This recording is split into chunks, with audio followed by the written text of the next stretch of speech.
Welcome to biologics once again and welcome to series 2020 of CSIR। तो हम लोग proteins के बारे में डिस्कस कर चुके हैं, ठीक है। 3 वीडियोज़ आ चुकी हैं ऑलरेडी उसके बारे में, तो आप जाके उन वीडियोज़ को देख लीजिए। आज जो वीडियो बनेगी वो बन रही है एंजाइम्स पे, ठीक है। और एंजाइम्स में मैंने आपको बताया था पहले कि हम लोग डिस्कस करेंगे सिर्फ इंपॉर्टेंट चीज़ें जो कि CSIR में पूछी जाती हैं। तो वो कौन कौन सी, एक तो एंजाइम्स की कैरेक्टरिस्टिक्स काफ़ी पूछी जाती हैं और उस पर 4 नंबर के क्वेश्चन बनते हैं, बहुत सारे डायरेक्ट क्वेश्चन आते हैं, ठीक है। दूसरी चीज़ एंजाइम काइनेटिक्स, ठीक है। और तीसरी चीज़ एंजाइम इनहिबिशन। तो हम मेनली इन चीज़ों पे ही फोकस करेंगे, ठीक है। तो स्टार्ट करते हैं एंजाइम से। ओके, तो आपको पता है कि लाइफ के 2 फंडामेंटल प्रोसेस होते हैं, ठीक है ना। एक कि कोई भी लाइफ रेप्लिकेट कर सके, राइट, रेप्लिकेट कर सके, रेप्लिकेशन कर सके, मतलब 1 से 2, 2 से 4, 4 से 8। तो एक तो लाइफ शुड रेप्लिकेट इटसेल्फ, पहला फंडामेंटल प्रोसेस ये होता है। और दूसरा फंडामेंटल प्रोसेस ये होता है कि it must be able to catalyze the reactions specifically and efficiently. तो मतलब क्या है कि जो रिएक्शन चलती हैं बॉडी में वो कैटलाइज कर सके लाइफ एफिशिएंटली, काफ़ी अच्छे से, और स्पेसिफिकली बहुत ध्यान से स्पेसिफिकली कैटलाइज कर सके रिएक्शन। तो ये 2 चीज़ें हैं जो लाइफ को लाइफ सस्टेन करने में इम्पॉर्टेंट होती हैं, ठीक है। तो आज हम जो दूसरा वाला पोर्शन है कैटलाइजिंग द रिएक्शन, ठीक है, उसके बारे में पढ़ेंगे कि लाइफ कैसे रिएक्शंस को कैटलाइज करता है और उसके लिए किस चीज़ की ज़रूरत पड़ती है। तो कैटलाइज करने के लिए रिएक्शन को किस चीज़ की ज़रूरत पड़ती है? एंजाइम्स की, ठीक है। तो एंजाइम शुरू करेंगे, उससे पहले मैं आपको एक छोटा सा उसका एग्जाम्पल और इंट्रोडक्शन देता हूँ कि एंजाइम्स क्या होता है ना। अगर हम ईजी लैंग्वेज में समझें तो मान लीजिए कि आपके पास एक बाइक है, ठीक है, और आपको अपनी बाइक से जाना है 20 kilometre. You have to go 20 kilometres with through your bike, ठीक है। अब अगर आपके बाइक में पेट्रोल नहीं है ना, तो आप खुद सोचिए, just imagine how long will you take to reach the distance. 20 kilometre cover करने में you will take so much time and you will lose so much energy, है ना। बहुत एनर्जी लगेगी और बहुत टाइम लगेगा, मतलब घंटों लगेंगे वो 20 किलोमीटर तय करने में बाइक लेके, है ना, जिसमें पेट्रोल नहीं है। लेकिन वहीं अगर आपने अपनी बाइक में पेट्रोल डाल लिया तो 20 किलोमीटर मैक्सिमम 15-20 मिनट में आप पहुंच जाओगे, है ना। तो उससे क्या होगा, एक तो आपका टाइम बच गया, है ना, जल्दी हो गया, और आपकी सबसे इंपॉर्टेंट एनर्जी खर्च नहीं हुई ज़्यादा। एनर्जी बहुत कम खर्च होती है, बहुत कम एनर्जी में आप वो 20 किलोमीटर पहुंच गए, है ना। तो यहाँ पे 2 चीज़ें हो रही हैं, इन चीज़ों को आप समझिए। वही सेम चीज़ें एंजाइम्स में होती है। तो पहली चीज़ ये होती है कि आप जल्दी पहुँच गए, मतलब आपका रेट ऑफ रीच बहुत जल्दी हो गया, है ना। जहाँ आपको घंटों लग रहे थे, मतलब 7-8 घंटे तो आपको लग ही जाते 20 किलोमीटर बाइक को लेके जाने में पैदल, और वहीं अगर आपकी बाइक में पेट्रोल है तो आप वहाँ पे 15-20 मिनट में पहुँच जाएंगे। कितना जल्दी, समझ रहे हो, टाइम फ्रेम कितना कम हो गया। तो रेट ऑफ रिएक्शन आपका बढ़ गया, ठीक है। उसके बाद दूसरी चीज़ जो है कि आपकी एनर्जी बहुत कम लगी वहाँ तक पहुँचने में। तो इसने क्या किया, पेट्रोल ने क्या किया, आपकी एनर्जी को कम कर दिया और आपके रेट ऑफ रिएक्शन को बढ़ा दिया। तो फ्यूल, पेट्रोल कैसे काम कर रहा है वहाँ पे? एज ए कैटलिस्ट, है ना, एज ए कैटलिस्ट काम कर रहा है। तो वैसे ही एंजाइम होता है जिसको हम बायो कैटलिस्ट बोलते हैं, ठीक है ना। तो बायो कैटलिस्ट का मतलब जितनी भी बायोलॉजिकल रिएक्शंस होती है उनको बहुत जल्दी फ्रैक्शन ऑफ सेकंड्स में करवाने में जो हेल्प करता है वो होता है एंजाइम, ठीक है। जिस सबस्ट्रेट को प्रोडक्ट में कन्वर्ट होने में घंटों लग सकते हैं विदाउट एंजाइम, वही रिएक्शन फ्रैक्शन ऑफ सेकंड्स में कंप्लीट हो जाएगा अगर वहाँ पे एंजाइम प्रेजेंट होगा। जस्ट टेक एन एग्जांपल कि हम लोग डेली अपने लाइफस्टाइल में एनर्जी कहाँ से लेते हैं। जस्ट टेक एन एग्जांपल कि हम लोग क्या लेते हैं, ग्लूकोज लेते हैं, सुक्रोज लेते हैं एग्जांपल, बहुत सारी चीज़ें लेते हैं, बट मैं आपको सुक्रोज का एग्जांपल देता हूँ, ठीक है। आपने जैसे सुक्रोज लिया, ठीक है, उसके बाद आपको पता है कि सुक्रोज क्या होता है, डाइसैकेराइड होता है, ओके। तो जब सुक्रोज डाइसैकेराइड जब आप लेते हैं तो रिएक्शन होती है बॉडी में, कैटाबॉलिक रिएक्शंस, है ना। उसमें क्या होता है, सुक्रोज का ब्रेकडाउन होता है किसमें, CO2 और H2O में, है ना। CO2 और H2 में ब्रेकडाउन होता है in the presence of oxygen, okay. Sucrose is break down into the CO2 and H2O in the presence of oxygen, and in this process there is release of so much energy, है ना। बहुत सारी energy निकलती है, इसलिए इसको बोलते हैं एक्सर्गोनिक रिएक्शन। तो जो यहाँ से जो एनर्जी निकलती है ना, उसी एनर्जी को आप यूज़ करते हो किस किस चीज़ में, सोचने में, चलने में, है ना, पढ़ने में, खाना खाने में, मतलब जितने भी आपके डेली रूटीन के काम होते हैं, खेलने में, भागने में, दौड़ने में। तो ये सारी एनर्जी कहाँ से मिलती है, रिएक्शन से, मेटाबॉलिक रिएक्शन से, जो कि हमारी बॉडी में चल रही हैं, है ना।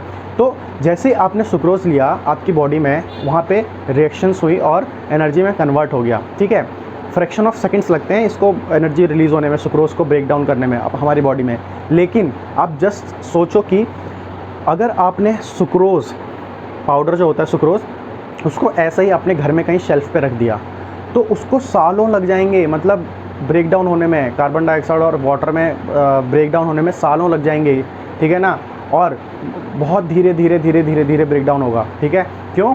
क्योंकि वहाँ पे कोई भी एंजाइम प्रेजेंट नहीं है। समझ में आ रही है चीज़?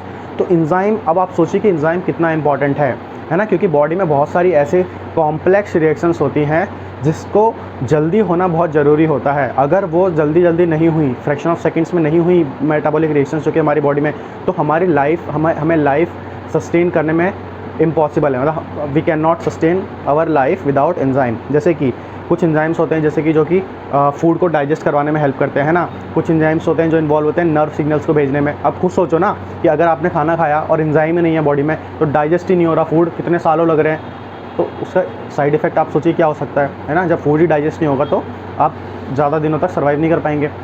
दूसरी चीज़, नर्व सिग्नल को भेजने में एंजाइम की ज़रूरत पड़ती है। एंजाइम नहीं हुए तो सिग्नल ही नहीं पहुंच रहा, दिमाग तक काम ही नहीं कर रहा कुछ, है ना। आपको समझ में नहीं, मतलब आपको कुछ पता ही नहीं चलेगा हो क्या रहा है। तो अब आप समझिए कि एंजाइम कितना इंपॉर्टेंट है। आई होप कि आपको एंजाइम्स के बारे में बैकग्राउंड समझ में आ गया होगा कि enzymes are very much important for sustaining the life. अब आते हैं हम एंजाइम के डेफिनेशन पे। तो एंजाइम की डेफिनेशन क्या होती है? आप सबको पता है कि enzyme is a bio catalyst, बता चुका हूँ। Enzyme is a bio catalyst that increase the rate of chemical reaction without itself being changed or utilized in the overall reaction। ये लाइन तो हमको समझ में आ गई थी। एक नई लाइन सुनने को मिली, without itself being changed and utilized into the chemical reaction। मतलब कि कोई भी एंजाइम हो, वो जो भी केमिकल रिएक्शन करवाता है, ठीक है, वो सबस्ट्रेट को प्रोडक्ट में कन्वर्ट करवाता है बिना उसमें यूटिलाइज हुए। मतलब किसी भी रिएक्शन में कोई भी एंजाइम खुद यूटिलाइज नहीं हो जाता, ख़त्म नहीं हो जाता, वो वापस रियूजेबल होता है। मतलब एक बार सबस्ट्रेट को प्रोडक्ट में कन्वर्ट करा, ठीक है, अब वो रियूजेबल हो सकता है, मतलब दोबारा सबस्ट्रेट को प्रोडक्ट में कन्वर्ट हो सकता है, तो बार बार वो रियूजेबल हो सकता है ना, तो वो यूटिलाइज नहीं होता रिएक्शन में। इस चीज़ को याद रखेंगे, एग्जाम में डायरेक्टली पूछा जा सकता है।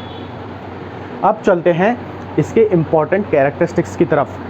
तो क्या क्या इंपॉर्टेंट कैरेक्टरिस्टिक्स हैं, ध्यान से सुनना और इसको समझना अच्छे से, क्योंकि यहाँ से कई सारे क्वेश्चंस बनते हैं 4-4 नंबर के। ऐसे बनते हैं कि जैसे which one of the following are incorrect about the enzyme, या which one of the following are correct options for the enzyme, इस टाइप के। तो आपको जब एंजाइम्स के कैरेक्टरिस्टिक्स पता होंगे तभी आप ऐसे क्वेश्चंस अच्छे से सही कर पाएंगे।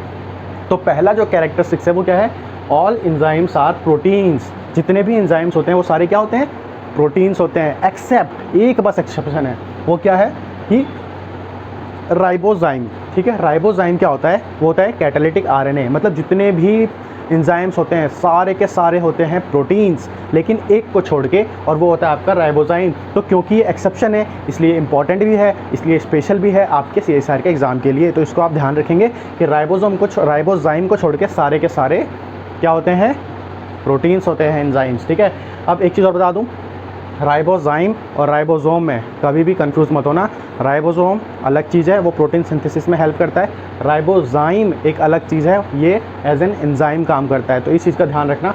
ऑप्शन में अगर राइबोसोम और राइबोजाइम आया तो ये चीज़ याद रखना, आपको राइबोसोम सेलेक्ट नहीं करना, राइबोजाइम सेलेक्ट करना है, ठीक है। चलिए उसके बाद नेक्स्ट क्या है? Catalytic activity of any enzyme depends upon its native protein conformation. अभी क्या बताया आपको मैंने कि जितने भी एंजाइम होते हैं सब क्या होते हैं? सब के सब प्रोटीन होते हैं, है ना, एक्सेप्ट राइबोजाइम। गुड। तो सारे के सारे प्रोटीन्स होते हैं, और पहले प्रोटीन वाले लेक्चर में हम पढ़ चुके हैं कि सारे प्रोटीन्स का एक 3 डायमेंशनल स्ट्रक्चर होता है, और 3 dimensional structure is very very important for the function of any protein. मतलब कोई भी प्रोटीन तभी फंक्शनल होगा जब उसका 3 डायमेंशनल स्ट्रक्चर बिल्कुल प्रॉपर होगा, मतलब अपने नेटिव कन्फर्मेशन में ही फंक्शनल होगा। अगर उसका 3 डायमेंशनल स्ट्रक्चर में कुछ प्रॉब्लम हुई, वो ख़राब हुआ या डिनेचर हुआ या डिस्टर्ब हुआ, तो क्या होगा? Enzyme will not be functional at all. तो डिनेचर होना नहीं चाहिए एंजाइम को, अगर हो गया तो उसकी कैटालिटिक एक्टिविटी लूज़ हो जाएगी, ठीक है। So catalytic activity will be lost if an enzyme is denatured और dissociated into its subunit. तब यहाँ पे एक चीज़ और आई कि if dissociated into its subunit, you know that most of the proteins और most of the enzymes are made up of different subunits. Like take an example of RNA polymerase, DNA polymerase, है ना। तो RNA polymerase में आपको पता है कि अलग अलग सब यूनिट से मिलकर बनता है, जैसे अल्फ़ा, बीटा, गामा, है ना, sigma, DNA polymerase, just imagine about the DNA polymerase किस किस से मिलकर बनता है, अल्फ़ा, गामा, काई, डेल्टा, सिग्मा। तो ये सब क्या है, अलग अलग सब यूनिट्स हैं। And if you will dissociate all the subunits of DNA polymerase, then DNA polymerase will not be functional at all, and you know that DNA polymerase is an enzyme। तो आपको ये समझ में आ गया होगा। Next point is enzyme has high degree of specificity for its substrate। तो जो enzyme होता है ना, वो मतलब आप उसको बोल सकते हो कि एक रिमार्केबल प्रोटीन है। रिमार्केबल किसको बोलते हैं, जो बहुत अच्छा हो, बहुत खास हो, अपना काम बहुत अच्छे से करता हो, उसी को बोलते हैं रिमार्केबल। तो enzymes are remarkable proteins and due to that it has high degree of specificity for its substrate. मतलब वो अपने सबस्ट्रेट को बहुत अच्छे से पहचानता है। तो जितने भी सबस्ट्रेट होते हैं उनके लिए खुद का एक स्पेसिफिक एंजाइम होता है ना, समझ रहे हो। मतलब एक अगर सबस्ट्रेट ए है तो उसके लिए सब एंजाइम ए होगा, सबस्ट्रेट बी है तो एंजाइम बी होगा, सबस्ट्रेट सी है तो एंजाइम सी होगा। तो हर एक सबस्ट्रेट के लिए एक स्पेसिफिक एंजाइम होता है, इसलिए हम बोल रहे हैं कि enzyme has high degree of specificity for it substrate. Very good. अब चलते हैं नेक्स्ट पॉइंट पे, वो क्या है, enzyme has extra ordinary catalytic power. अब आपको समझ में आ ही गया होगा, क्योंकि ये एक एक्स्ट्रा ऑर्डिनरी प्रोटीन है, रिमार्केबल प्रोटीन है ना, और हाई डिग्री ऑफ स्पेसिफिसिटी है, इसीलिए इसकी जो कैटालिटिक एफिशिएंसी होती है, रिएक्शन को जल्दी से करवा देने की जो ताकत होती है, वो बहुत ज़्यादा होती है। इसलिए enzyme has extra ordinary catalytic power. Next point is what, enzyme does not gate consumed in the reaction. ये तो मैं बता चुका हूँ। And remain usable, bar bar use हो सकता है। Next point is enzyme increase the rate of reaction by lowering the activation energy. इस पॉइंट पे हम अभी आते हैं 5-6 मिनट बाद। इससे पहले, क्योंकि आपको इंपॉर्टेंट कैरेक्टरिस्टिक्स एंजाइम के बारे में पता चल चुके हैं, ठीक है, और यहाँ से थोड़ा सा डिफरेंट अप्रोच शुरू होता है। तो इससे पहले मैं चाह रहा हूँ कि आपको क्लास ऑफ एंजाइम्स के बारे में बताऊँ। तो क्लास ऑफ एंजाइम अगर हम डिस्कस करें तो there are 2 type of class of enzymes and they are simple enzyme and conjugated enzyme. अब इनके बारे में हम बात कर लेते हैं। तो सिंपल एंजाइम क्या होता है, simple enzymes are only consist of amino acid. उसमें सिर्फ अमीनो एसिड्स ही होते हैं, मतलब वो पूरी तरीके से प्रोटीन कंपोनेंट होता है सिंपल एंजाइम में, ठीक है। जो कॉन्जुगेटेड एंजाइम होते हैं ये थोड़े अलग होते हैं। क्यों? क्योंकि अभी आपने पढ़ा कि जो सिंपल एंजाइम होते हैं वो पूरी तरीके से प्रोटीनिशियस होते हैं, है ना, उसमें सिर्फ प्रोटीन होता है, सिर्फ अमीनो एसिड्स होते हैं। लेकिन जो कॉन्जुगेटेड एंजाइम्स होते हैं, है ना, वो बने होते हैं 2 चीज़ों से मिलके। एक तो होता है आपका एपोएंजाइम और एक होता है आपका कोफैक्टर, ठीक है। यहाँ पे या तो कोफैक्टर हो सकता है या कोएंजाइम, अभी दोनों के बारे में हम आगे बात करेंगे। चलिए, तो एपोएंजाइम क्या होता है? एपोएंजाइम जो होता है वो होता है protein component of conjugated enzyme. अभी बताया ना 2 चीज़ों से मिलकर बना होता है, एपोएंजाइम और कोफैक्टर। तो अभी एपोएंजाइम की बात कर रहे हैं। एपोएंजाइम होता है प्रोटीन कंपोनेंट, और अगर आपने एपोएंजाइम को कॉन्जुगेटेड प्रोटीन से बाहर निकाल दिया तो individually the apoenzyme is not biologically active. ये बायोलॉजिकली एक्टिव नहीं होता अकेले, ठीक है। दूसरा होता है कोफैक्टर या कोएंजाइम। तो जो कोफैक्टर होता है वो होता है इसका नॉन प्रोटीन पार्ट, है ना, मतलब इसमें अमीनो एसिड्स नहीं होते, ये नॉन प्रोटीन पार्ट होता है और ये होता है बायोलॉजिकली एक्टिव। अगर आपने इसको इंडिविजुअली बात करेंगे तो individually it is biologically active. चलो यहाँ तक तो समझ में आ गया। अब जब ये दोनों एक साथ प्रेजेंट होते हैं, अलग अलग ये दोनों फंक्शनल नहीं होंगे, ठीक है, लेकिन ठीक है, मतलब अलग अलग होंगे तो ये सिर्फ अगर एपोएंजाइम होगा तो ये फंक्शनल नहीं होगा, ठीक है। अब जब दोनों एक साथ आते हैं, एपोएंजाइम और कोफैक्टर जब एक साथ आते हैं, तब जाके ये कॉन्जुगेटेड एंजाइम फंक्शनल होता है, और उसको बोलोगे आप hollow enzyme, HOLO enzyme, hollow enzyme is functional, okay. अब जो हॉलो एंजाइम होता है वो आपको समझ में आ गया कि 2 चीज़ों से मिलकर बनाता है, एपोएंजाइम प्लस कोफैक्टर। तो अब दूसरी चीज़ इंपॉर्टेंट ये आती है कि ये दोनों एक साथ लिंक्ड कैसे होते हैं। तो एपोएंजाइम और कोफैक्टर जो होते हैं वो एक दूसरे से जो लिंक्ड होते हैं, या तो कोवेलेंटली या नॉन कोवेलेंटली या नॉन कोवेलेंटली लिंक्ड होते हैं एपोएंजाइम और कोफैक्टर या कोएंजाइम आपस में। तो मैंने आपको बताया था यहाँ पे कि यहाँ पे या तो कोफैक्टर हो सकता है यहाँ पे, या तो यहाँ पे कोएंजाइम हो सकता है, ठीक है। कोफैक्टर या कोएंजाइम, इन दोनों में से कोई भी होता है, मतलब अलग अलग टाइप के एंजाइम्स होते हैं कॉन्जुगेटेड एंजाइम्स। तो किसी कॉन्जुगेटेड एंजाइम में कोफैक्टर होगा, किसी में कोएंजाइम, मतलब दोनों में से किसी एक का होना ज़रूरी है। तो अब कोफैक्टर क्या होता है और कोएंजाइम क्या होते हैं? कोफैक्टर होते हैं metal ions like potassium, copper, magnesium, manganese, zinc, sodium, है ना, ये सारे होते हैं, सिलीनियम, ये सारे क्या होते हैं आपके मेटल आयंस और यही होते हैं आपके कोफैक्टर। तो और दूसरा होता है आपका कोएंजाइम। तो जो कोएंजाइम क्या होता है, या तो ये विटामिन होंगे या कंपोनेंट्स डिराइव्ड फ्रॉम विटामिन, समझ रहे हो, या तो विटामिन होंगे या विटामिन से डिराइव किए हुए कंपोनेंट, ठीक है, वो हो सकते हैं। या आपने एफ का नाम सुना होगा, आपने FMN का नाम सुना होगा, आपने NAD पॉजिटिव का नाम सुना होगा। तो ये सब क्या होते हैं आपके कॉम्प्लेक्स ऑर्गेनिक मॉलिक्यूल्स और ये ही एक्ट करते हैं एज ए कोएंजाइम। तो एपोएंजाइम के साथ कोफैक्टर का रहना ज़रूरी है या कोएंजाइम का रहना ज़रूरी है, तभी जाके ये बनेगा होलो एंजाइम, तभी ये रहेगा फंक्शनल, समझ रहे हो। और यही होता है आपका कॉन्जुगेटेड एंजाइम। तो अब जब आपने कॉन्जुगेटेड एंजाइम और सिंपल एंजाइम के बारे में अच्छे से समझ लिया है, तो क्यों ना कुछ एग्जांपल्स डिस्कस कर लिए जाएं जो कि बार बार कई बार लगातार CSIR के एग्ज़ाम में पूछे जाते हैं। तो वैसे तो बहुत सारे एंजाइम हैं और बहुत सारे कोफैक्टर हैं, ठीक है। आपको अगर और भी एंजाइम्स और उनके कोफैक्टर्स के बारे में पढ़ना हो तो आप लेनिंजर में जाइए और वहाँ पे मिल जाएगा। लेकिन जो बार बार पूछे जाते हैं एग्ज़ाम में, बहुत ज़्यादा इंपॉर्टेंट है, मैं उनको ही डिस्कस कर रहा हूँ, ठीक है। तो वो कौन कौन से हैं, तो आपका एक एंजाइम होता है पायरुवेट काइनेज और उसका कोफैक्टर होता है पोटेशियम। दूसरा होता है ग्लूटाथायोन पेरोक्सिडेज, उसका कोफैक्टर होता है सिलीनियम। और तीसरा होता है हेक्सोकाइनेज जो कि ग्लाइकोलिसिस पाथवे में इन्वॉल्व होता है, और ग्लूकोज 6 फॉस्फेटेज जो कि ग्लाइकोलिसिस पाथवे में इन्वॉल्व होता है। इन दोनों का कोफैक्टर होता है मैग्नीशियम, है। और उसके बाद जो नेक्स्ट एंजाइम है वो है डाइनाइट्रोजिनेज और नाइट्रेट रिडक्टेज, ये नाइट्रोजन मेटाबॉलिज्म में इन्वॉल्व होता है और इसका कोफैक्टर होता है मोलिब्डेनम, ठीक है। और लास्ट एंजाइम जो है अल्कोहल डिहाइड्रोजनेज, ये आपका साइटोसोलिक एंजाइम होता है और इसका कोफैक्टर होता है जिंक। तो ये आपको तो याद रखना ही है, इसके अलावा आपकी मर्ज़ी है, आप जाइए और भी एंजाइम और उनके कोफैक्टर अपने नोट्स में इंक्लूड कर सकते हैं, जो कि अगर आपको मिलता है कि ये भी एग्ज़ाम में पूछे गए हैं तो आप उनको नोट कर लीजिए। और अपने नोट्स को हमेशा मॉडिफाई करते रहिए, है ना। ऐसा नहीं है कि जो आपने कहीं से किसी का लेक्चर सुन के पढ़ा, मेरा नहीं, आप किसी का भी, मैं हमेशा कभी भी नहीं कहता कि आप मेरी ही वीडियोज़ देखिए, ज़रूरी नहीं है मैं आपको सब कुछ बताऊँ, है ना।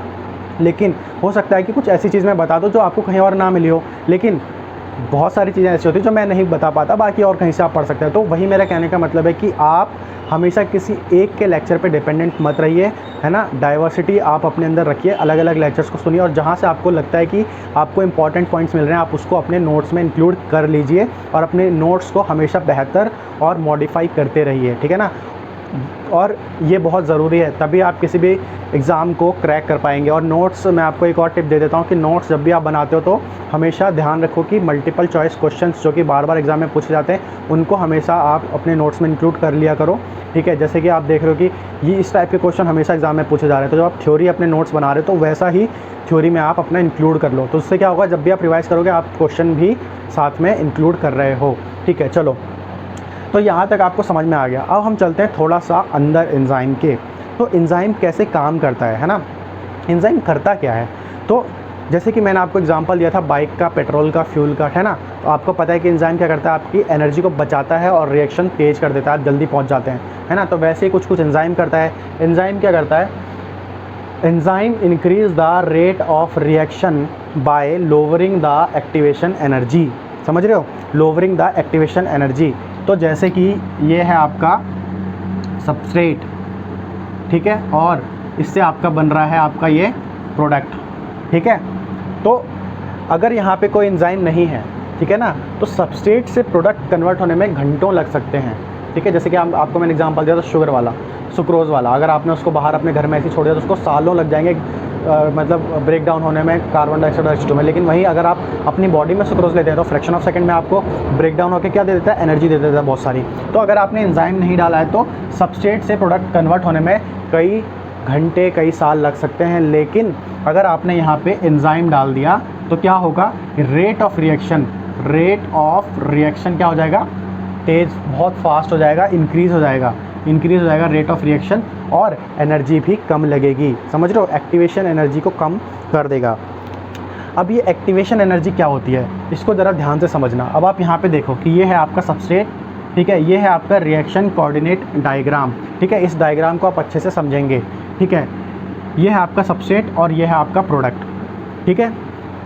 तो क्या होता है जब सबस्ट्रेट से प्रोडक्ट कन्वर्ट होता है ना, मैं अभी आपको ऊपर ऊपर से बता रहा हूँ, ठीक है, अभी और जब और आगे जाएंगे तो और डिटेल में जाएंगे, ठीक है। तो अभी आप इसको जितना समझा रहा हो उतना समझिए। सबस्ट्रेट से जब प्रोडक्ट में कन्वर्ट होता है तो इसके बीच में ना बहुत सारी चीज़ें होती हैं, ठीक है, बहुत सारी चीज़ें होती हैं। जैसे कि आपको बता दूं कि ये देखिए, ये सबस्ट्रेट है ना, और अभी हम बात कर रहे हैं सबस्ट्रेट की। सबस्ट्रेट से जब प्रोडक्ट कन्वर्ट होता है,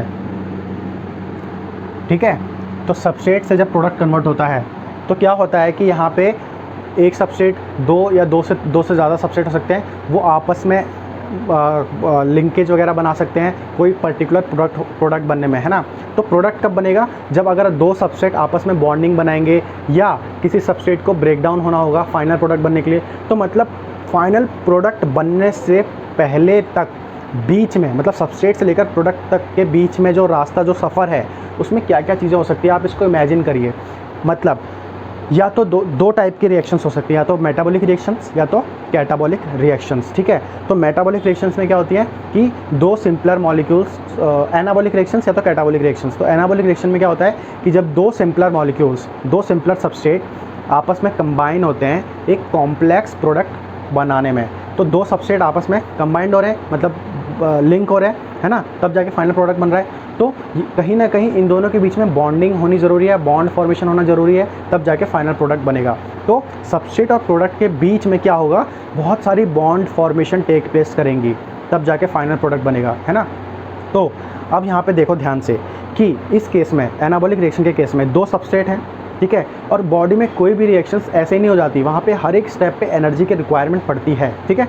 तो अब जब दो सबस्ट्रेट है, उनको आपस में इंटरैक्ट करने के लिए भी एक मिनिमम एनर्जी की ज़रूरत पड़ेगी। जब तक वो मिनिमम एनर्जी उनके पास नहीं होगी, काइनेटिक एनर्जी उनके पास नहीं होगी, तब तक वो आपस में इंटरैक्ट नहीं करेंगे। तो हर एक लेवल पे ना एक एनर्जी बैरियर होता है, इस चीज़ को आप ध्यान से समझिए, बहुत क्रिटिकल पॉइंट है ये। हर एक लेवल पे, सबस्ट्रेट से प्रोडक्ट तक पहुंचने में हर एक लेवल पे एक एनर्जी बैरियर होता है। तो अब पहला एनर्जी बैरियर कहाँ पे है, दो अलग अलग सबस्ट्रेट हैं, उनको आपस में लिंक करना है, बॉन्ड करना है, इंटरेक्ट करना है, पहले तो पास आना है। तो पास आने के लिए, इंटरेक्ट करने के लिए एक एनर्जी बैरियर होगा, छोटा सा, काइनेटिक एनर्जी बोलते हैं उसको। काइनेटिक एनर्जी दोनों के पास होनी चाहिए, ठीक है, तब जाके वो इंटरेक्ट करेंगे। तो एक तो वो एनर्जी बैरियर हो गया, उस एनर्जी बैरियर को क्रॉस करके वो इंटरेक्ट करेंगे, ठीक है। उसके बाद वो दोनों आपस में बॉन्डिंग बनाएंगे।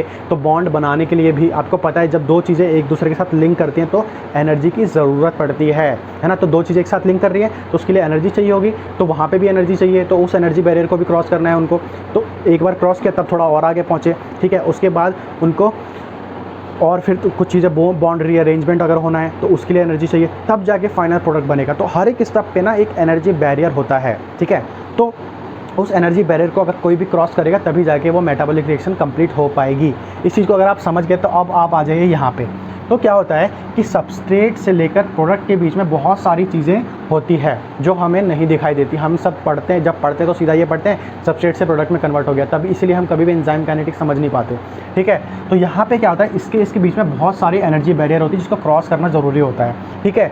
तो अभी सिर्फ आप इतना समझिए कि एक एनर्जी बैरियर है ये, ठीक है, जो आप पीक देख रहे हैं, जिसको आप बोलते हैं ट्रांजिशन स्टेट, ठीक है। तो ये एनर्जी बैरियर है, इसको क्रॉस करना ज़रूरी है तब ये प्रोडक्ट बनेगा, ठीक है। तो इस ट्रांजिशन स्टेट के और ग्राउंड स्टेट क्या होता है कि अगर फॉरवर्ड रिएक्शन है तो मतलब सबस्ट्रेट से प्रोडक्ट में कन्वर्जन हो रहा है, मतलब सबस्ट्रेट से अगर प्रोडक्ट में कन्वर्ट हो रहा है तो that is forward reaction, and if product is converted into substrate then it is reverse reaction.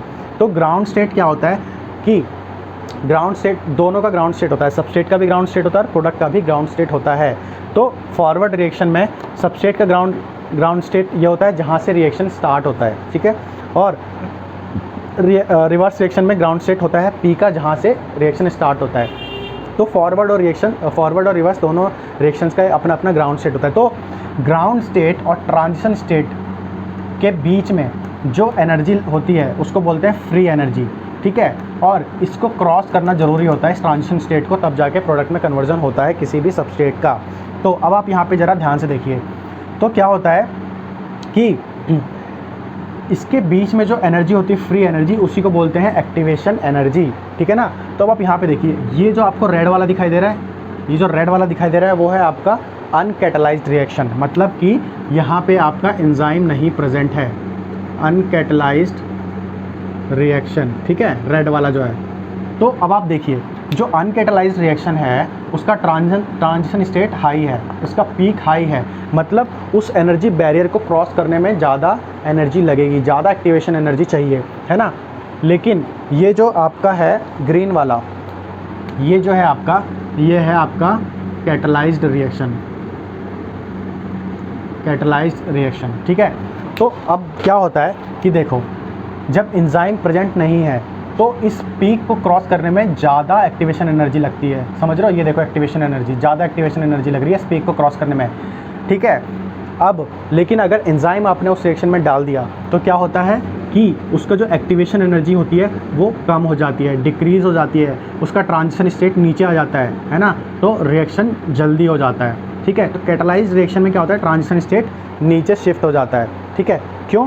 क्योंकि अब क्या हुआ, अब जब ट्रांजिशन स्टेट नीचे आ गया तो इसका मतलब एक्टिवेशन एनर्जी भी कम लगेगी, समझ रहे हो। तो एंजाइम ने क्या किया कि एक्टिवेशन एनर्जी को कम कर दिया, है ना। वही चीज़ यहाँ पे मैंने बताई थी कि enzyme increase the rate of reaction by lowering the activation energy, lowering the activation energy. तो ये चीज़ आपको समझ में आ गई, चलो ठीक है। अब आगे बढ़ते हैं।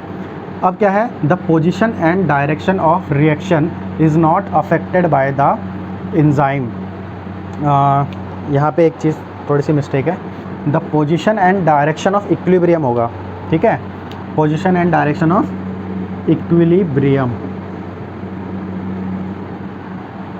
ठीक है। ये बहुत इंपॉर्टेंट पॉइंट है कि position and direction of equilibrium is not affected by the enzyme. तो एंजाइम क्या करता है, रेट ऑफ रिएक्शन को बढ़ाता है और एक्टिवेशन एनर्जी को कम करता है, लेकिन जो इक्विलिब्रियम है रिएक्शन का उसको बिल्कुल भी चेंज नहीं करता, ठीक है। अब इक्विलिब्रियम क्या होता है मैं आपको समझाता हूँ। आपने पढ़ा होगा पहले, जैसे कि ये है एक सेमी परमिएबल मेम्ब्रेन, ठीक है, और इस तरफ आपके बहुत सारे गैस मॉलिक्यूल्स हैं, ठीक है, बहुत सारे गैस मॉलिक्यूल्स हैं, और ये सेमी परमिएबल मेम्ब्रेन है, तो मतलब गैस यहाँ से डिफ्यूज़ हो सकता है, ठीक है। तो ये गैस तब तक डिफ्यूज़ होता रहेगा जब तक कि ये इक्विलिब्रियम में ना आ जाए, मतलब जब तक कि दोनों बराबर ना आ जाए। तो जैसे इक्विलिब्रियम आएगा ये रिएक्शन रुक जाएगी, तो इसको बोलते हैं इक्विलिब्रियम, ठीक है। अब एंजाइम के केस में क्या होता है, इक्विलिब्रियम एंजाइम के केस में क्या होता है कि जैसे कि आपको मैं यहाँ पे बताता हूँ, आपने मान लो कि 100 ग्राम 100 ग्राम्स ऑफ सबस्ट्रेट लिया, ठीक है, और आपको पता है कि 100 ग्राम सबस्ट्रेट को कन्वर्ट करना है प्रोडक्ट में, राइट। तो आपने वहाँ पे एंजाइम नहीं डाला, ठीक है।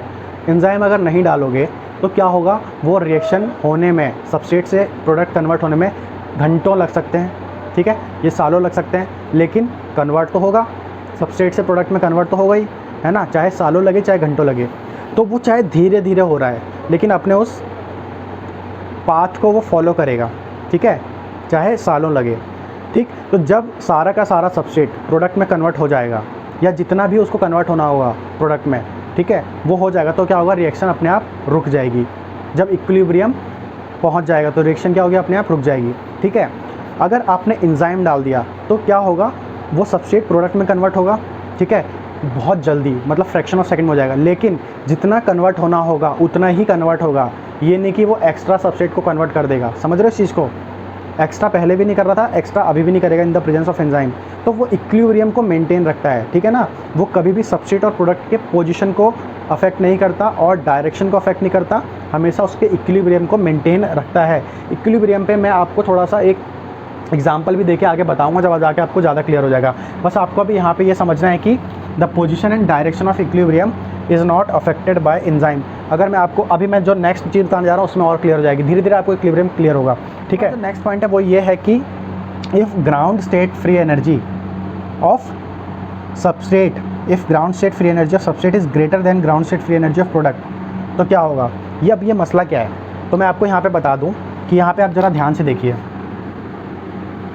ये है आपका रिएक्शन कोऑर्डिनेट डायग्राम, मैं आपको एग्जांपल देके बता रहा हूँ। तो यहाँ पे आप देख रहे हो कि ग्राउंड स्टेट ऑफ सबस्ट्रेट और ground state of product almost equal है ना, ऑलमोस्ट इक्वल। तो जब दोनों की ग्राउंड स्टेट ऑलमोस्ट इक्वल होते हैं तो रिएक्शन होती है आपकी रिवर्सिबल, ठीक है। और ज़्यादातर केसेस में बॉडी में metabolic reactions reversible kind of ही होती है, ठीक है। लेकिन कुछ रिएक्शंस ऐसे भी होते हैं जो कि नॉन रिवर्सिबल होते हैं, है ना। और कुछ रिएक्शंस ऐसे होते हैं जो सबस्ट्रेट से प्रोडक्ट बनते हैं, और कुछ ऐसे होते हैं जो सिर्फ प्रोडक्ट से सबस्ट्रेट बनते हैं। तो वो किस टाइप के रिएक्शंस होते हैं, उसमें क्या होता है, ग्राउंड स्टेट कैसा होता है। तो अगर आपका ग्राउंड स्टेट सबस्ट्रेट का हाई होगा प्रोडक्ट से, समझ रहे हो, ये आपका प्रोडक्ट का है ग्राउंड स्टेट और ये आपका है सबस्ट्रेट का ग्राउंड स्टेट। तो अगर आपका सबस्ट्रेट का ग्राउंड स्टेट हाई होगा, ज़्यादा होगा प्रोडक्ट से, तो हमेशा आपकी रिएक्शन होगी फॉरवर्ड डायरेक्शन में। देख रहे हो, फॉरवर्ड डायरेक्शन में होगी, ठीक है। फॉरवर्ड डायरेक्शन में आपका रिएक्शन होगा कब, जब आपका free state ground state free energy आपकी सबस्ट्रेट की ज़्यादा होगी प्रोडक्ट से, तो रिएक्शन होगा फॉरवर्ड। लेकिन अगर आपका केस उल्टा होगा, उल्टा का केस का मतलब क्या, कि जब आपका प्रोडक्ट का फ्री एनर्जी ज़्यादा होगा सबस्ट्रेट के फ्री एनर्जी से, ज़्यादा है ना, यहाँ पे हाई है, तो हमेशा कैसी रिएक्शन होगी, बैकवर्ड डायरेक्शन में, इस डायरेक्शन में होगी, बैकवर्ड डायरेक्शन में। तो इस चीज़ को याद रखना। अब यहाँ पे इक्विलिब्रियम आप समझो थोड़ा और अच्छे से।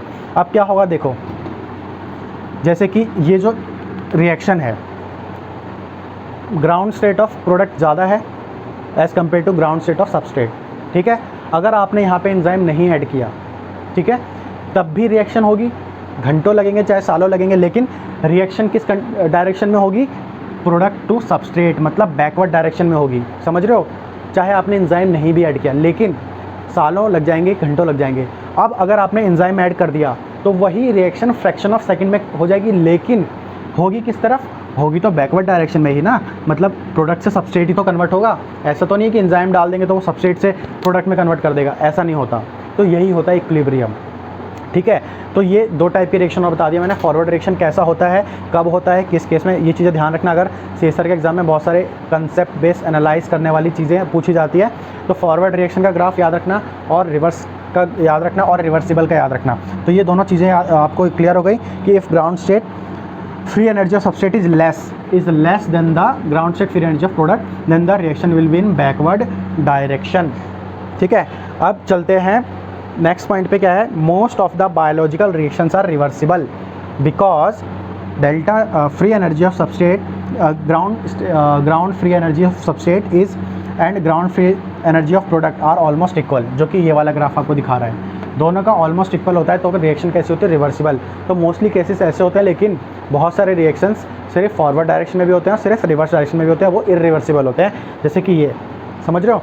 तो ये थे कुछ कैरेक्टरिस्टिक्स एंजाइम्स के बारे में।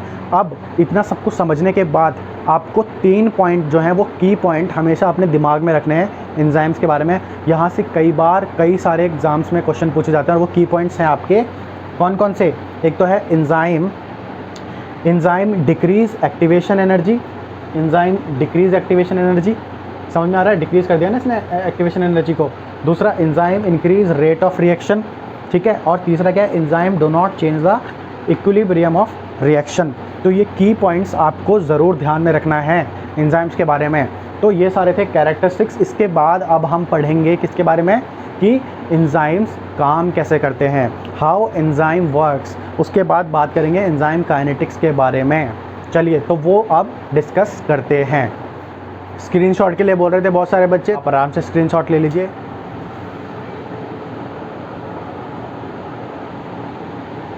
आई होप कि स्क्रीनशॉट ले लिया हुआ, सफिशिएंट टाइम था, ठीक है। और स्क्रीनशॉट की आप चिंता मत कीजिए, अगर आप फेसबुक पे और इंस्टाग्राम पे हैं तो चिंता मत कीजिए, नहीं है तो आपको पूरा टाइम मिलेगा। और अगर आप फेसबुक और इंस्टाग्राम पे हैं तो मैं वहाँ पे अब से हर एक लेक्चर का इमेज बहुत अच्छी क्वालिटी में अपलोड कर दिया करूँगा वीडियो के साथ। जिस वीडियो का इमेज होगा उस वीडियो को फ्रंट में और उसके सारे इमेजेस उसके बैक में लगा दूंगा, ताकि अच्छे से आपको सारे के सारे नोट्स मिल जाएं। आप आराम से अपने नोट्स बनाइए, ठीक है। और भी अगर चीज़ आपको इंपॉर्टेंट कहीं से मिलती है प्रीवियस ईयर के क्वेश्चन पेपर सॉल्व करते हुए, तो उनको नोट्स बनाते रहिए, ठीक है ना। चलो डिस्कस करते हैं अब कि how enzyme works and about the enzyme kinetics.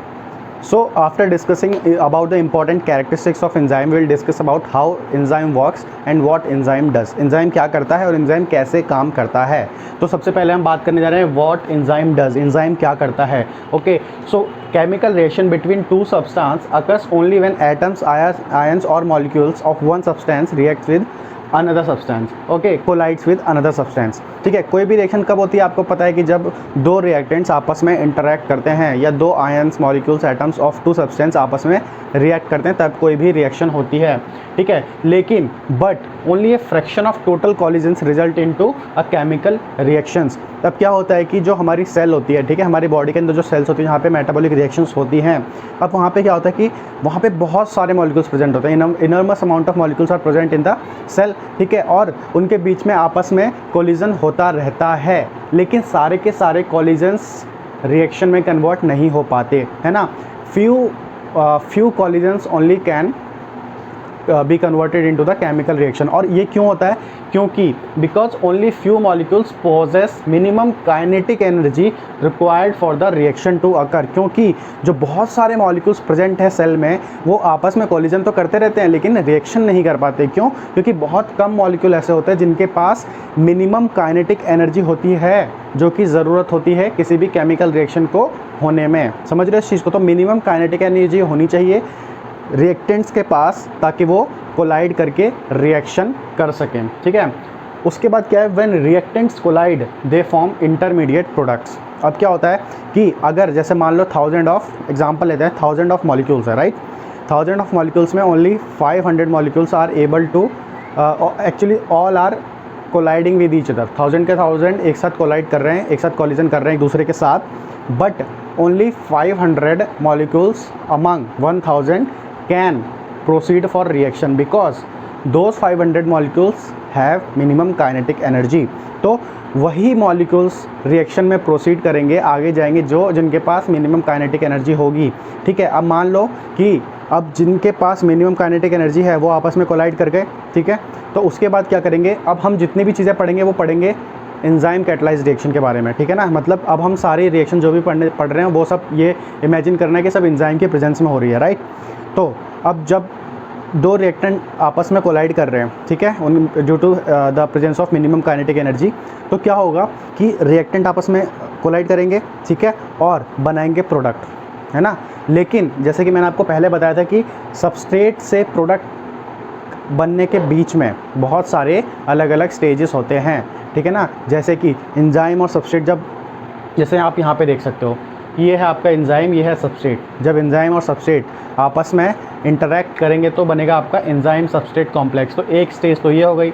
उसके बाद फिर बनेगा आपका, इसको बताऊंगा मैं अभी क्या ये, इसके बाद बनेगा आपका एंजाइम प्रोडक्ट कॉम्प्लेक्स, फिर बनेगा आपका एंजाइम और प्रोडक्ट. तो इसके बीच में देख रहे हो कितने सारे स्टेजेस हैं. तो किसी भी रिएक्शन को सक्सेसफुली कंप्लीट होने के लिए ये सारे स्टेजेस होने बहुत ज़रूरी हैं.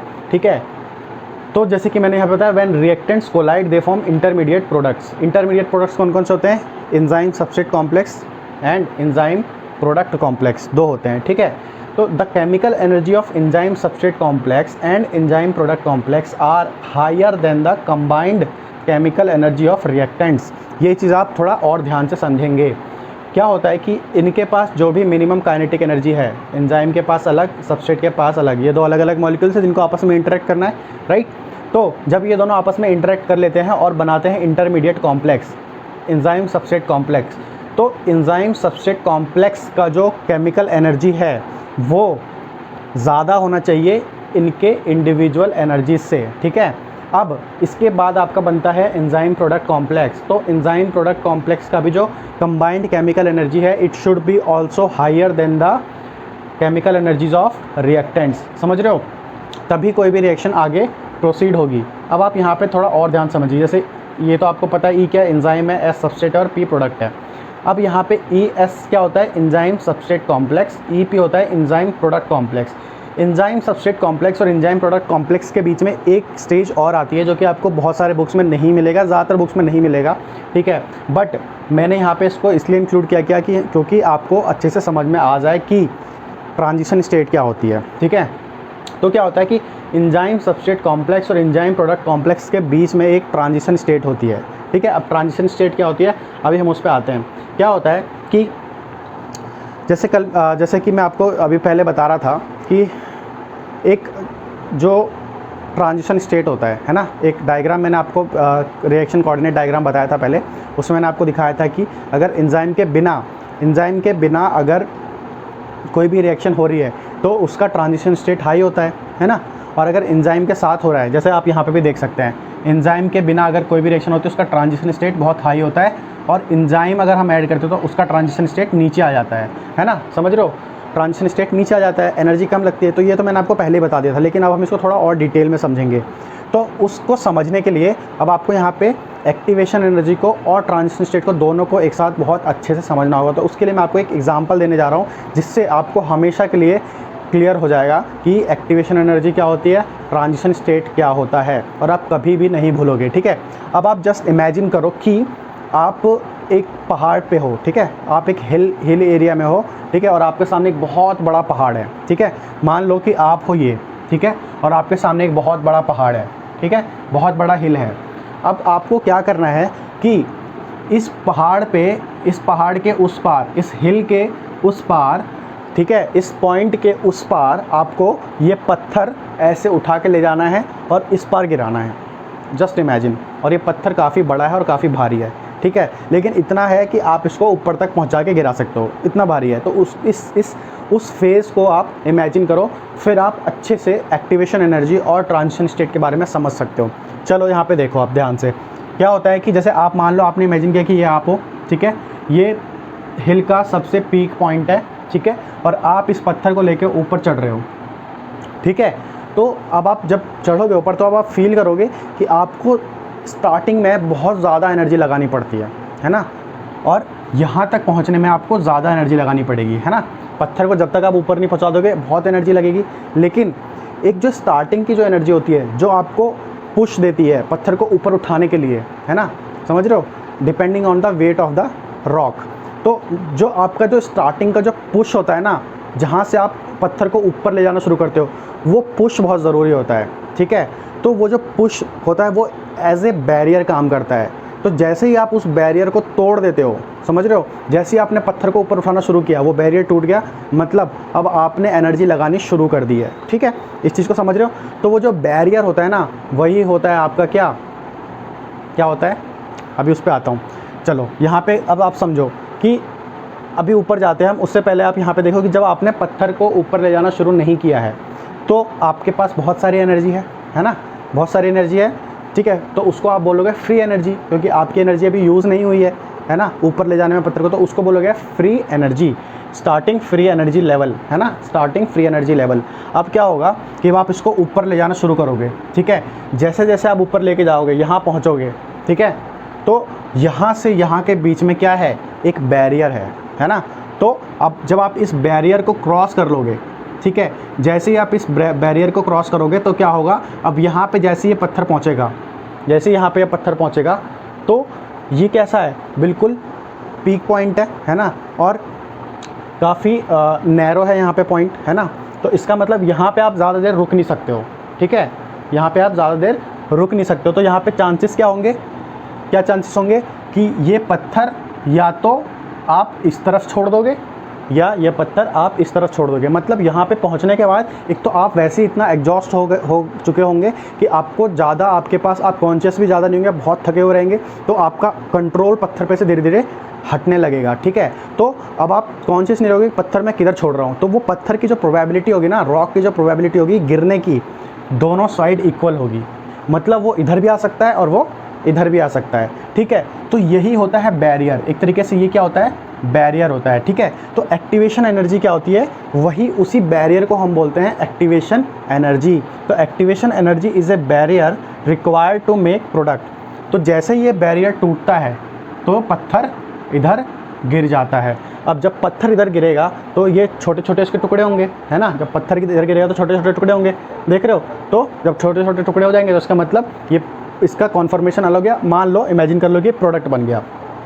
तो इसी टाइप से सारी की सारी केमिकल रिएक्शंस होती हैं। तो ये जो है आपका, ये है आपका एनर्जी बैरियर, ठीक है। और हर एक रिएक्शन को इस बैरियर को तोड़ना बहुत ज़रूरी है अगर उसको प्रोसीड करना है, ठीक है। तो इसको बोलते हैं ट्रांजिशन पॉइंट, है ना, ट्रांजिशन पॉइंट बोलते हैं इसको। क्यों? क्योंकि मैंने बताया यहाँ पे आके बिल्कुल हाई चांसेस होते हैं ये पत्थर किधर भी जा सकता है, इस तरफ या उस तरफ, मतलब रिएक्शन फॉरवर्ड डायरेक्शन में भी जा सकती है और रिएक्शन बैकवर्ड डायरेक्शन में भी जा सकती है ना। तो activation energy is a barrier required to make product. अब क्या होता है, जैसे कि मैंने आपको बताया कि वो जो पुश होता है वही आपका क्या होता है, मतलब हर एक काम करने के लिए पुश चाहिए होता है, इस पत्थर को उठाने के लिए पुश चाहिए होता है, रिएक्शन को भी एक पुश चाहिए होता है।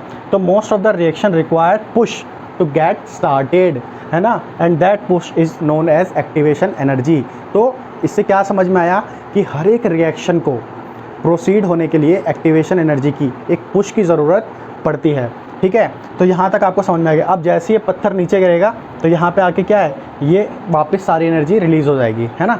तो मतलब यहाँ तक ले जाने में बहुत सारी एनर्जी स्टोर हुई थी, मतलब लगी थी एनर्जी, सारी फ्री एनर्जी यूज़ हो गई थी, मतलब यहाँ पे क्या है, हाई एनर्जी है। इसको आप एंजाइम से कंपेयर करेंगे बाद में, तो यहाँ पे बहुत हाई एनर्जी है, ठीक है, सारी की सारी एनर्जी लगी हुई है। जैसे ये पत्थर नीचे गिरता है तो क्या होता है, सारी एनर्जी रिलीज़ हो जाती है। तो ये क्या है, फाइनल फ्री एनर्जी लेवल, ठीक है। अब तो आपको ट्रांजिशन स्टेट समझ में आ गया, है ना, और एक्टिवेशन एनर्जी समझ में आ गई। तो अब क्या होता है कि मान लो कि यही इसका जो पॉइंट है ये थोड़ा नीचे होता, यहाँ पे होता, तो आपको एनर्जी बहुत कम लगती, आप जल्दी पहुंच जाते, है ना, समझ रहे हो। तो एक्टिवेशन एनर्जी कम हो जाती, वो बैरियर कम हो जाता। सेम रिएक्शन में होता है। आप इसको यहाँ कंपेयर करो कि जब एंजाइम नहीं है तो ये एक्टिवेशन एनर्जी बहुत ज़्यादा लगेगी, बैरियर बड़ा होगा और ट्रांजिशन स्टेट ऊपर होगा। लेकिन जब एंजाइम होगा तो बैरियर भी कम हो जाएगा, एनर्जी भी कम लगेगी और रिएक्शन जल्दी हो जाएगा, ठीक है। तो आई होप ये चीज़ आपको समझ में आ गई होगी। उसके बाद अब हम चलते हैं आगे।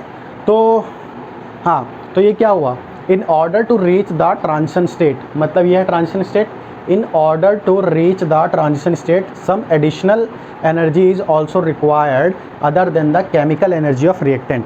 अब आपको धीरे धीरे सारी चीज़ें जो भी अभी तक आपने समझी हैं उन सबको एक साथ धीरे धीरे अप्लाई करने की कोशिश करो, ठीक है। तो जैसे कि मैंने आपको बताया था यहाँ पे कि इनके पास खुद की केमिकल एनर्जीज होती है रिएक्टेंट के पास, ठीक है।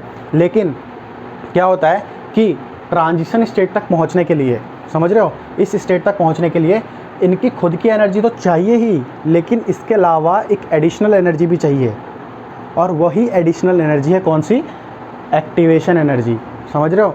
तो मतलब खुद की काइनेटिक एनर्जी चाहिए लेकिन एक पुश चाहिए, समझ रहे हो, एक एक्टिवेशन एनर्जी अलग से चाहिए ताकि रिएक्शन फॉरवर्ड डायरेक्शन में जा सके, या अगर बैकवर्ड डायरेक्शन की रिएक्शन हो रही तो बैकवर्ड डायरेक्शन में जा सके। तो in order to reach the transition state some additional energy is also required other than the chemical energy of reactants, समझ में आया। तो यहाँ पे आपको एक्टिवेशन एनर्जी, ट्रांजिशन स्टेट समझ में आ गया होगा अच्छे से, ठीक है ना। अब देखो, जैसे कि मैंने आपको बताया कि ये होता है आपका फ्री एनर्जी, मतलब यहाँ पे आप बिल्कुल रिलैक्स हो, आपके पास एनर्जी है बहुत सारी काम करने के लिए, पत्थर को ऊपर ले जाने के लिए, तो ये कहलाती है फ्री एनर्जी, है ना। तो वैसे ही यहाँ पे इसके पास अभी एनर्जी है, फ्री एनर्जी, समझ रहे हो, जो काइनेटिक एनर्जी की हम बात कर रहे थे, फ्री एनर्जी है। यहाँ पे भी इसके पास फ्री एनर्जी है। जैसे जैसे ऊपर जाएगा ये एनर्जी लगती जाएगी, तो जितनी भी फ्री एनर्जी थी वो सारी यूज़ होती गई, यहाँ तक पहुँचते पहुँचते सारी फ्री एनर्जी लग गई, समझ रहे हो, है ना। यहाँ तक पहुँचते पहुँचते सारी फ्री एनर्जी लग गई। तो क्या होता है कि इस पॉइंट पे जो एनर्जी बचती है, जितनी भी फ्री एनर्जी इस पॉइंट पे बचती है यहाँ से यहाँ तक पहुँचने में, और जो फ्री एनर्जी यहाँ पे थी इनिशियल स्टेट पे और जो फ्री एनर्जी ट्रांजिशन स्टेट पे थी, उन दोनों की जो बीच का जो डिफरेंस होता है उसी को बोलते हो आप एक्टिवेशन एनर्जी, समझ रहे हो। ये देखो, the difference in the free energy between the transition state and reactant is called Gibbs free energy और एक्टिवेशन एनर्जी, ठीक है। अब आपने एक्टिवेशन एनर्जी, मुझे लगता है कि आपको अच्छे से समझ में आ गया होगा, ठीक है। अब बहुत कम जगह पे आपको ये मिलेगा कि एक्टिवेशन एनर्जी का सोर्स क्या होता है ना। जैसे मैंने ये तो बता दिया आपको कि इसको खुद की एनर्जी के अलावा एडिशनल एनर्जी की ज़रूरत पड़ती है प्रोसीड करने के लिए, तो वो एडिशनल एनर्जी को ही हम बोलते हैं एक्टिवेशन एनर्जी। तो वो एक्टिवेशन एनर्जी आती कहाँ से है, तो सिंपल है, जहाँ पे भी रिएक्शन हो रहा है, ठीक है, उसके सराउंडिंग में ना थर्मल एनर्जी प्रेजेंट होती है। तो जो एक्टिवेशन एनर्जी होती है वो सराउंडिंग से ही मिलती है। तो the source of activation energy is thermal energy present in the surrounding of the reaction. जहाँ पे भी रिएक्शन हो रही है उसके सराउंडिंग में थर्मल एनर्जी प्रेजेंट होती है, वही रिएक्शन में जाकर एज ए एक्टिवेशन एनर्जी का काम करती है। तो आई होप ये चीज़ आपको अच्छे से समझ में आ गया होगा, ठीक है। एक्टिवेशन एनर्जी, ट्रांजिशन स्टेट और एंजाइम क्या करता है ना। एंजाइम क्या करता है कि एक्टिवेशन एनर्जी को कम कर देता है ना, एक्टिवेशन एनर्जी को कम कर देता है, ये रहा एक्टिवेशन एनर्जी को कम कर देता है और रिएक्शन रेट को बढ़ा देता है। समझ रहे हो इस चीज़ को। चलिए अब उसके बाद हम चलते हैं कि अब आपको जब ट्रांजिशन स्टेट समझ में आ ही गया है तो ट्रांजिशन स्टेट पे कई बार डायरेक्ट क्वेश्चन पूछ ले जाते हैं, ठीक है। और बहुत बार बच्चे को ट्रांजिशन स्टेट में थोड़ी सी कन्फ्यूज़न ये हो जाती है कि सब ये सोचने लगते हैं कि जो ट्रांजिशन स्टेट है वो एंजाइम सबस्ट्रेट कॉम्प्लेक्स है या एंजाइम प्रोडक्ट कॉम्प्लेक्स है। तो आपको कभी भी इस चीज़ के साथ कंफ्यूज नहीं होना है कि जो ट्रांजिशन स्टेट है वो एंजाइम सबस्ट्रेट या एंजाइम प्रोडक्ट कॉम्प्लेक्स है। वो कोई कॉम्प्लेक्स नहीं है, ठीक है। वो क्या है, एक बोल सकते हो एक स्टेट है, ट्रांजिशन स्टेट, जहाँ पे रिएक्शन हो रही है, ठीक है। अभी बताता हूँ क्या होता है वहाँ पे। तो जो ट्रांजिशन स्टेट होती है ना, यहाँ पे क्या होता है, अब आप ऐसे समझो कि जो ट्रांजिशन स्टेट है वो सबस्ट्रेट से लेकर प्रोडक्ट बनने के बिल्कुल बीच का सेंटर पॉइंट है, ठीक है। तो अब क्या होता है कि जैसे सबस्ट्रेट से प्रोडक्ट में कन्वर्ट होना है ना, तो सबस्ट्रेट से प्रोडक्ट में कन्वर्ट होने के बीच में बहुत सारी चीज़ें होती हैं। जैसे मैंने आपको बताया था, बहुत सारे पुराने बॉन्ड्स टूटते हैं, फिर नए बॉन्ड्स बनते हैं, बॉन्ड्स का रीअरेंजमेंट होता है ना, तब जाके प्रोडक्ट बनता है। ये सब मैं अभी आपको दिखाऊंगा कि कैसे कैसे बॉन्ड्स बनते हैं, कहाँ कहाँ बनते हैं और एंजाइम कैसे काम करता है। तो ये चीज़ आपको समझ। तो जो ट्रांजिशन स्टेट होता है ना, ये वही स्टेट होता है जहाँ पे पुराने बॉन्ड तोड़े जाते हैं और नए बॉन्ड बनाए जाते हैं। समझ रहे हो। जैसे कि एक एग्ज़ाम्पल आपको दे दूँ मैं, आप मान लो नए शहर में रह रहे हो, मतलब अभी अपने घर पर रह रहे हो, ठीक है, और आप अपने घर को छोड़ के किसी नए शहर में चले गए, ठीक है। तो वहाँ पे क्या होगा, आप जाते ही एकदम से तो किसी के साथ घुल मिल जाते नहीं हो, है ना। तो वहाँ पे क्या होता है, आप नए नए रिलेशंस बनाते हो, है ना, नए नए लोगों से बात करना शुरू करते हो। वो आपका एक ट्रांजिशन पीरियड चलता है। जब आप वहाँ पे कंफर्टेबल हो जाते हो तो स्टेबल हो जाते हो, समझ रहे हो, तो वहीं के होकर रह जाते हो। तो वो ट्रांजिशन पीरियड में क्या होता है कि नए बॉन्ड्स बनते हैं, ठीक है। तो यहाँ पर क्या होता है, ट्रांजिशन पीरियड में old bonds break, new bonds are formed, है ना। पुराने बॉन्ड्स टूटते हैं और नए बॉन्ड्स बनते हैं, है ना। और सबस्ट्रेट इज़, और यहाँ पे क्या होता है ना, जो सबस्ट्रेट है वो ना तो सबस्ट्रेट रहता है और ना प्रोडक्ट रहता है। तो वो वाली कहावत आपने सुनी होगी ना, धोबी का कुत्ता घर का ना घाट का, ठीक है। तो सबस्ट्रेट जो होता है वो ना सबस्ट्रेट रहता है और ना प्रोडक्ट बनता है। तो वो एक बीच का कोई कन्फर्मेशन रहता है, मतलब वो एक बीच का ऐसा एक कॉम्प्लेक्स रहता है जो सबस्ट्रेट और प्रोडक्ट के बीच का है। मतलब वो पूरी तरीके से ना सबस्ट्रेट है ना पूरी तरीके से प्रोडक्ट बना है। तो वो एक बीच का फेज़ है, ठीक है। Substrate is neither substrate nor product at transition state, ठीक है। ये समझ में आ गया। अब उसके बाद जैसे कि मैंने आपको बताया था कि यहाँ पे जब आप हिल के बिल्कुल पीक पॉइंट पे पहुँचोगे तो आपकी एनर्जी बिल्कुल पूरी लग चुकी होगी, पूरी एग्जॉस्ट हो चुके होगे, आप थक चुके होगे, है ना। वहाँ पे आप खुद को संभालने में और पत्थर को संभालने में बहुत प्रॉब्लम हो गया आपको, है ना। तो क्या होगा आपको, वहाँ पे आप बहुत अनस्टेबल होगे, समझ रहे हो। तो वैसे रिएक्शन में होता है, जब रिएक्शन इस ट्रांजिशन स्टेट पे पहुँचता है ना, तो क्या होता है वहाँ पे बहुत ज़्यादा हाई एनर्जी होती है, बहुत हाई एनर्जी होती है, जिसकी वजह से क्या होता है, बहुत वो जो रिएक्शन का जो स्टेट होता है वो बहुत अनस्टेबल होता है, ठीक है।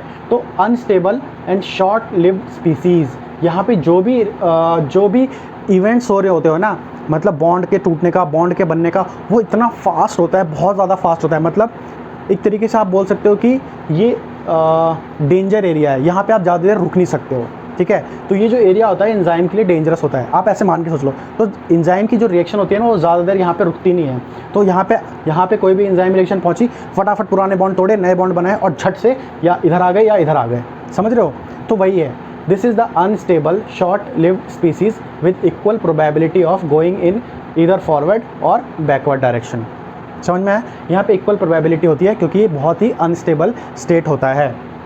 ओके, अब यहाँ पे जैसे मैंने आपको बता दिया कि यहाँ पे पुराने बॉन्ड टूटते हैं और नए बॉन्ड बनते हैं, इसलिए इसको बोलते हो आप स्ट्रेन्ड इंटरमीडिएट। यहाँ पे एंजाइम और सबस्ट्रेट के बीच में काफ़ी स्ट्रेनिंग होती है, स्ट्रेन्स डेवलप होते हैं, मतलब खींचातानी बोल सकते हो, है ना। क्योंकि एंजाइम का कॉन्फॉर्मेशन भी यहाँ पे थोड़ा सा चेंज होता है जब वो सबस्ट्रेट के साथ रिएक्ट करता है, ठीक है। एक्चुअली क्या होता है, एंजाइम का जो ओरिजिनल फॉर्म होता है वो बाद में भी ओरिजिनल ही रहता है जब वो प्रोडक्ट कन्वर्ट कर देता है, लेकिन जब वो रिएक्शन कि रिएक्शन जब हो रही होती है और जब वो सबस्ट्रेट से बाइंड करता है तो थोड़ा बहुत एंजाइम की कॉन्फॉर्मेशन में चेंज आ जाता है ना, ताकि वो सबस्ट्रेट से बाइंड हो सके। आपने पढ़ा होगा कि 2 टाइप का एंजाइम सबस्ट्रेट कॉम्प्लेक्स फॉर्मेशन होता है, एक होता है लॉक एंड की मॉडल और एक होता है इंड्यूस्ड फिट मॉडल, ठीक है। तो लॉक एंड की मॉडल में क्या होता है, पहले से ही शेप्ड फिक्स होती है सबस्ट्रेट की और एंजाइम की, ठीक है, स्पेसिफिकली, और एक दूसरे के साथ आके बाइंड हो जाते हैं, ठीक है। लेकिन जो इंड्यूस्ड फिट होता है उसमें क्या होता है, एंजाइम का जो स्ट्रक्चर होता है थोड़ा बहुत कन्फर्मेशन उसका अकॉर्डिंग टू सबस्ट्रेट चेंज होता है जब सबस्ट्रेट से बाइंड होता है, और जब सबस्ट्रेट से प्रोडक्ट कन्वर्ट कर देता है तो एंजाइम का वापस सबस्ट्रेट स्ट्रक्चर नॉर्मल अपने ओरिजिनल फॉर्म में चला जाता है।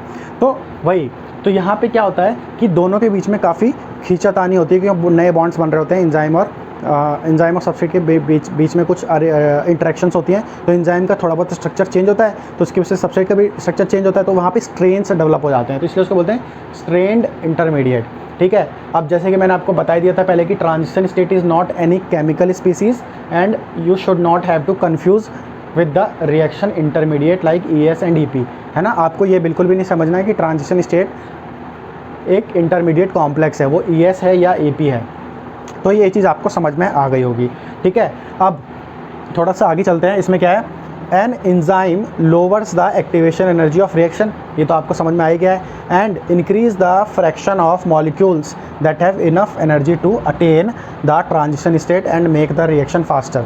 अब यहाँ पे मैं आपको थोड़ा सा वापस पीछे लेके जाऊँगा, फिर यहीं पे वापस लेके आऊँगा। पीछे इसलिए लेके जा रहा हूँ क्योंकि मैंने आपको यहाँ पे बताया था अभी थोड़ी देर पहले कि सेल्स में बहुत सारे मॉलिक्यूल्स होते हैं, ठीक है, लेकिन सारे मॉलिक्यूल्स के पास उतनी एनर्जी नहीं होती कि वो कॉलिजन करके रिएक्शन करवा सके, है ना। लेकिन कुछ मॉलिक्यूल्स के पास थोड़ी कम एनर्जी होती है, इतनी एनर्जी नहीं होती कि वो बिना एंजाइम के रिएक्शन कर सके। लेकिन जैसे ही एंजाइम मिलता है तो एंजाइम क्या करता है, एक्टिवेशन एनर्जी को कम कर देता है, ट्रांजिशन बैरियर को कम, ट्रांजिशन स्टेट को कम कर देता है, तो जो मॉलिक्यूल के पास कम एनर्जी भी होती है वो भी रिएक्शन कर लेते हैं, समझ रहे हो।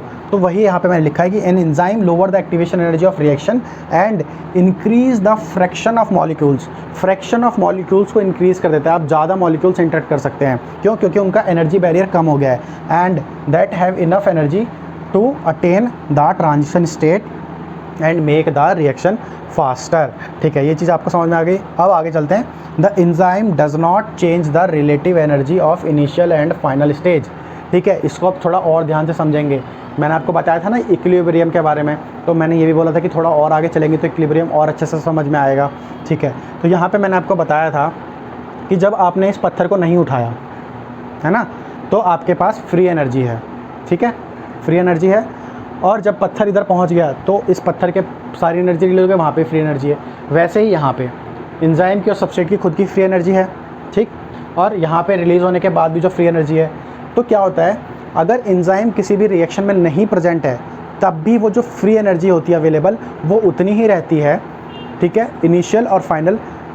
और जब एंजाइम ऐड करते हैं उस रिएक्शन में, भले वो रिएक्शन जल्दी हो जाए लेकिन फ्री एनर्जी चेंज नहीं होती इनिशियल और फाइनल, समझ रहे हो। तो फ्री एनर्जी जो होती है वो मॉलिक्यूल्स की और रिएक्टेंट्स की और प्रोडक्ट्स की वो हमेशा सेम होती है, चाहे वहाँ पे एंजाइम प्रेजेंट हो या ना हो। The enzyme does not change the relative energies of the initial and final stage, ठीक है। इसके बाद free energy of reaction remains unchanged, मैंने आपको बता दिया फ्री एनर्जी रिएक्शन की हमेशा अनचेंज्ड रहती है। Amount of reactants and products, reactant का अमाउंट भी और प्रोडक्ट भी सेम रहता है, चाहे वो एंजाइम के प्रेजेंस में हो चाहे ना हो, ठीक है। बट वो क्या करता है कि रिएक्शन को फास्ट कर देता है। In presence of catalyst both the conditions are unchanged, ठीक है, और इसी को बोलते हैं इक्विलिब्रियम।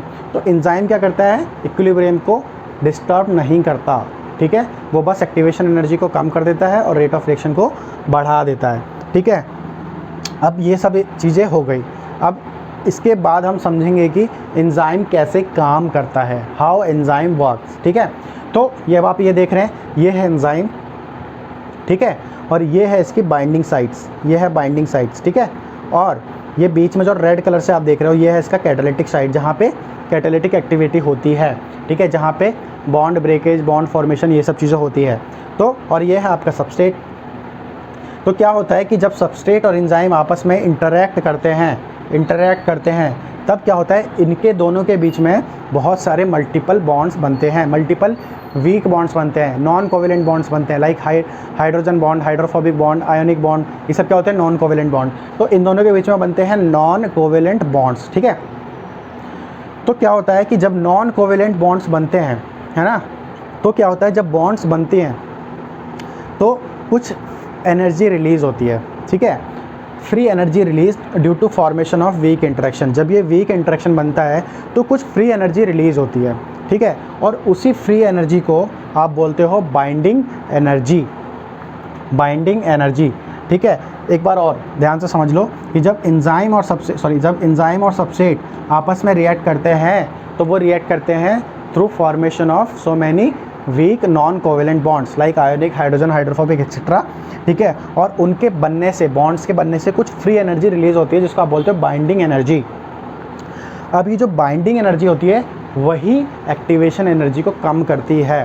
तो अगर एग्जाम में कहीं पूछ लिया जाए कि एक्टिवेशन एनर्जी का कम होने का रीज़न क्या होता है, तो बाइंडिंग एनर्जी रीज़न होती है, ठीक है, जो रिलीज़ होती है नॉन कोवेलेंट इंटरेक्शंस के बनने से सबस्ट्रेट और एंजाइम में। अब यहाँ पे आप देखिए एंजाइम सबस्ट्रेट कॉम्प्लेक्स बन गया। अब एंजाइम सबस्ट्रेट कॉम्प्लेक्स के बाद आपने ज़्यादातर बुक्स में पढ़ा होगा कि एंजाइम प्रोडक्ट कॉम्प्लेक्स बनता है, ठीक है, सही है बिल्कुल। लेकिन उसके बीच में मैं आपको एक स्टेज और दिखा रहा हूँ जिसको आप बोलोगे ट्रांजिशन स्टेट। यहाँ पे क्या होता है, अब आप यहाँ पे देखिए यहाँ पे क्या होता है ट्रांजिशन स्टेट में, यहाँ पे सेंटर में देखिए जहाँ पे कैटालिटिक साइट है, यहाँ पे ये जो साइट है यहाँ पे बॉन्ड ब्रेक होते हैं, पुराने वाले नए बॉन्ड्स बनते हैं, बॉन्ड्स रीअरेंज होते हैं, जैसे मैंने आपको बताया था ट्रांजिशन साइट पे, तो वही साइट है ये, वही स्टेट है ये, ठीक है। तो इसको बोलते हैं ट्रांजिशन स्टेट। उसके बाद जब बॉन्ड्स बन जाते हैं तो उसके बाद आपका बनता है एंजाइम प्रोडक्ट कॉम्प्लेक्स। देख रहे हो बॉन्ड्स बन गए हैं, बस आप इसको रिलीज़ होना है। तो एंजाइम प्रोडक्ट कॉम्प्लेक्स के बाद एंजाइम अलग हो जाता है और जो प्रोडक्ट्स होते हैं वो नए अलग हो जाते हैं। तो एंजाइम देखो, जब एंजाइम का ओरिजिनल स्ट्रक्चर ऐसा था, जब ये सबस्ट्रेट के साथ बाइंड हुआ थोड़ा थोड़ा ये चेंज हो गया, है ना, थोड़ा थोड़ा चेंज हो गया। लेकिन जब रिलीज़ हुए प्रोडक्ट्स तो एंजाइम का जो ओरिजिनल स्ट्रक्चर था वापस उसको मिल गया। तो इस तरीके से एंजाइम काम करता है, ठीक है ना। और आपको ये समझ में आ गया कि एंजाइम एक्चुअल में कैसे एक्टिवेशन एनर्जी को कम करता है, ठीक है, और ट्रांजिशन स्टेट क्या होता है, ठीक है ना, एनर्जी बैरियर किसको बोलते हैं, ठीक है, और इंटरमीडिएट कॉम्प्लेक्स क्या होती है। तो ये सब चीज़ें आपको समझ में आ गई है ना। तो हम लोग कैरेक्टरिस्टिक पढ़ चुके हैं एंजाइम का, उसके बाद एंजाइम कैसे काम करता है और क्या करता है ये चीज़ समझ चुके हैं। तो अब हमको एंजाइम काइनेटिक समझने में काफ़ी आसानी होगी, है ना। इसीलिए आज की वीडियो के लिए सिर्फ इतना ही, ओके। और इसके बाद जो अब वीडियो आएगी एंजाइम की, उसमें हम दो चीज़ें डिस्कस करेंगे, एक तो एंजाइम काइनेटिक्स और एंजाइम इनहिबिशन। फिर एंजाइम वाला पार्ट हमारा कंप्लीट हो जाएगा, ठीक है ना। उसके बाद हम चलेंगे अपने दूसरे टॉपिक के ऊपर। अगर आप इस चैनल पे नए हैं तो इस वीडियो को लाइक कीजिए अगर अच्छी लगी हो तो, और चैनल को सब्सक्राइब कर लीजिए, बेल आइकन को प्रेस कर दीजिए ताकि आगे आने वाली वीडियोस की नोटिफिकेशन आप तक पहुंच जाए। आप स्क्रीनशॉट ले सकते हैं इसका आराम से, ठीक है, और फिर स्क्रीनशॉट लीजिए आराम से। मिलते हैं नेक्स्ट वीडियो में, तब तक के लिए थैंक यू सो मच।